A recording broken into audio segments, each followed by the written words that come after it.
Continuando en Psicología del Desarrollo, en esta parte segunda, vamos a hablar, en esta parte segunda también, dentro del conocimiento del mundo social, y hablemos de los campos de la representación del mundo social. Respecto al funcionamiento económico de la sociedad, es importante averiguar cómo se entiende la producción y el intercambio de las mercancías, y ligado a ello, cuál es el papel del dinero. Esto está en conexión con la distribución social de la riqueza y la existencia de clases sociales, y es aquí donde aparecen los problemas de la comprensión de las diferencias sociales, de la estratificación y la movilidad social. Respecto a la comprensión del orden político, temas relevantes son el papel de los partidos políticos, el funcionamiento del sistema democrático y de otros sistemas políticos, de las instituciones, la representación parlamentaria, el cambio político, la alternancia en el poder. Un aspecto más profundo del problema es el de la comprensión de las nociones de autoridad y poder y su extensión sobre el punto de vista social.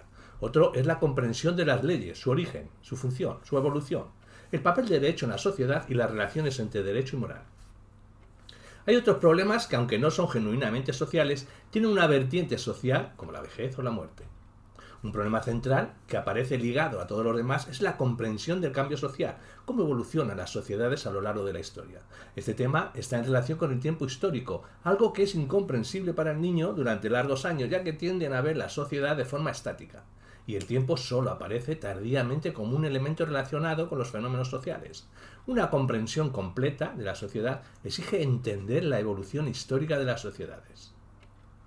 Hablemos de formación, de representaciones sobre la sociedad.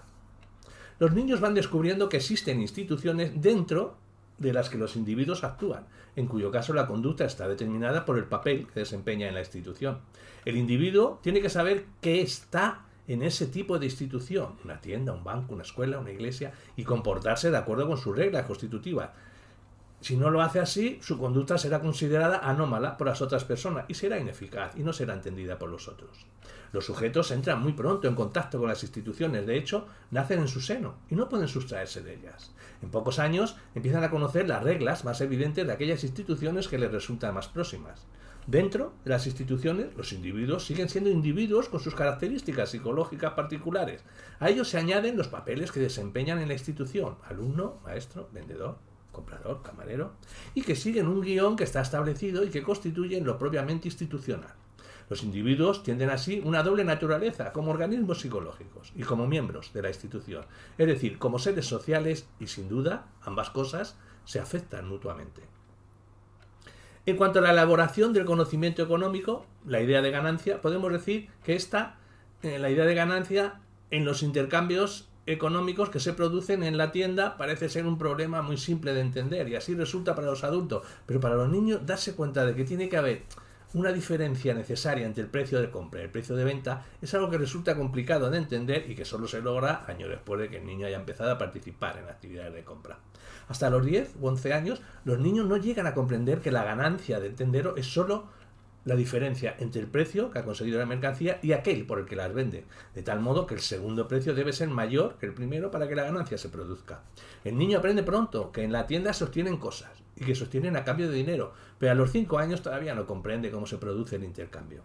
Surge así un problema de gran importancia para la comprensión de los fenómenos económicos. La idea de ganancia como diferencia entre el precio de compra y el precio de venta, y es hasta los 10 o 11 años cuando tiene grandes dificultades para entender esa diferencia que implica que el tendero venda más caro a lo que él le cuesta. Hasta los 10 años la mayoría de los sujetos consideran que el vendedor compra las mercancías al mismo precio o a un precio mayor del precio al que la vende. Este es un problema que sirve para desechar posiciones ambientalistas de tipo rudimentario, ya que si el niño aprendiera a comprender la realidad social simplemente por la presión del ambiente, y si sus ideas no tuvieran un fuerte componente de construcción propia, entendería ideas como la de ganancia mucho antes. Muchos niños, antes de los 11 años, señalan que el tendero puede cobrar lo que quiera, por lo que vende, pero en el fondo el precio era bastante determinado porque hay un precio justo al que debe vender y que solo se puede modificar en parte. Dicen que es conveniente vender por menos precio de lo que él ha pagado, así vende más. El niño tiene dificultades con los cómputos, dificultades para realizar operaciones aritméticas, por lo que no puede separar el precio por unidad y el precio al por mayor. Además, hay obstáculos de tipo moral para entender la idea de ganancia. Sería injusto cobrar más de lo que cuesta. Sería como aprovecharse o incluso robar.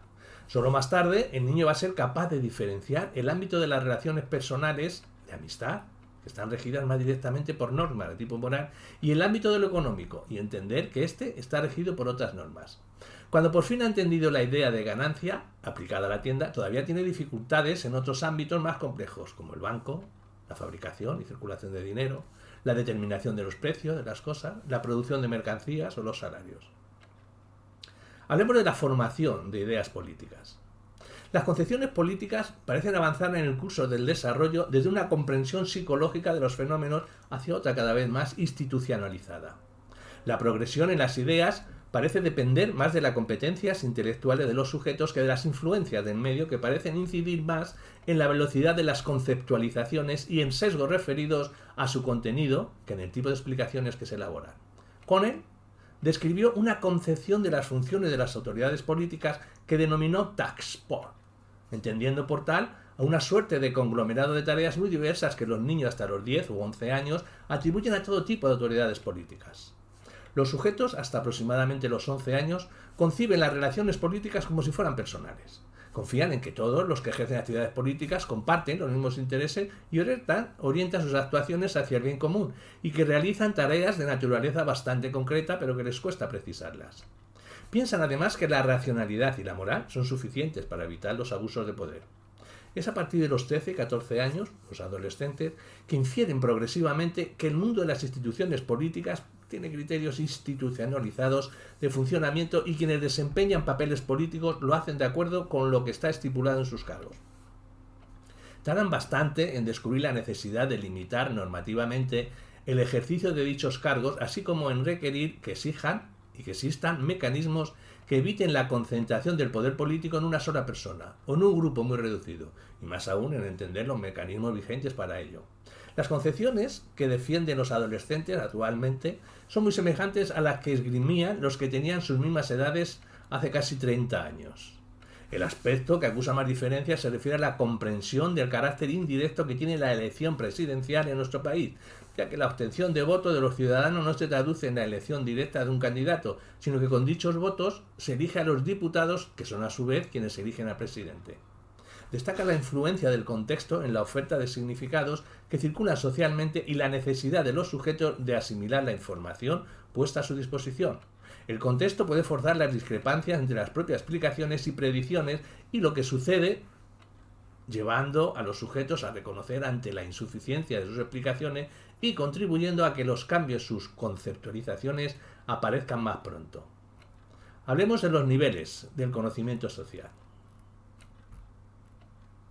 Las explicaciones de los niños sobre distintos aspectos de la sociedad siguen una progresión muy ligada a las herramientas intelectuales de las que disponen, por lo que en distintos problemas aparece una pauta evolutiva que hace semejante a las explicaciones de niños de edades parecidas.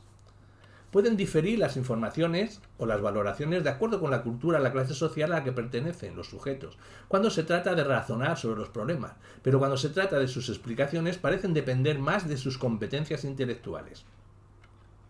Las ideas sobre el origen y la circulación del dinero, sobre el prestigio de las profesiones, sobre los jefes y sus funciones, sobre los derechos de los niños, sobre la función del profesor en la escuela e incluso sobre la idea de Dios, pueden describirse siguiendo una progresión en 3 niveles.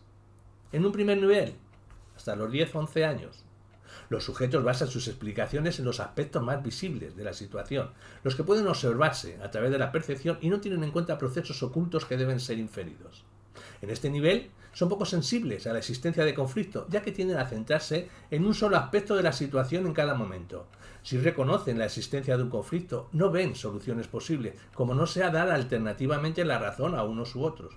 No se reconoce la existencia de relaciones previamente sociales, sino que las relaciones son personales. Ejemplo: el profesor ayuda a los niños porque los quiere, y quiere que estén bien y aprendan.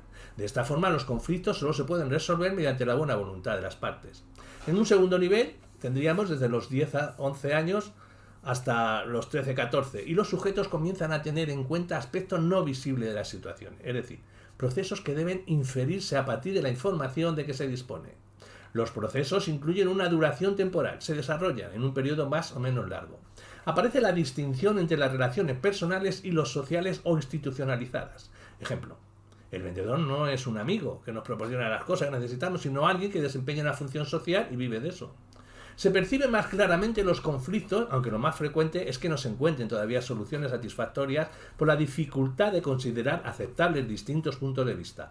Los sujetos empiezan a evaluar las normas con sus propios criterios e incluso a criticarlas. En un tercer nivel, comienza hacia los 13 o 14 años, los procesos ocultos y por tanto necesariamente inferidos ocupan un papel central en las explicaciones. Las distintas posibilidades que se presentan en una situación son examinadas sistemáticamente y el sujeto es capaz de coordinar puntos de vista y de reflexionar sobre lo posible. Los cambios sociales son lentos, incluso muy lentos. Los sujetos poseen mucha más información sobre el funcionamiento social, pero sobre todo saben cómo integrarla o tratan de hacerlo.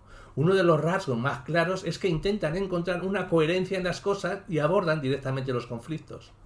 La solución de esas situaciones problemáticas se ve en relación con el establecimiento de cesiones por parte de los actores sociales, de compromisos entre una posición y otra, que permita llegar a acuerdos en los que cada parte cede algo de sus derechos. Las reglas se aplican de una forma mucho más flexible y se pueden establecer también compromisos entre ellas.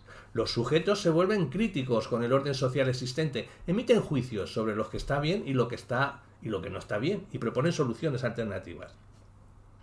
Parece que en cada uno de los niveles hay una concepción global de la sociedad y de las relaciones entre los actores sociales que funciona como marco epistémico, como un marco asimilador global y sirve de base para elaborar las explicaciones a propósito de distintas facetas de la sociedad.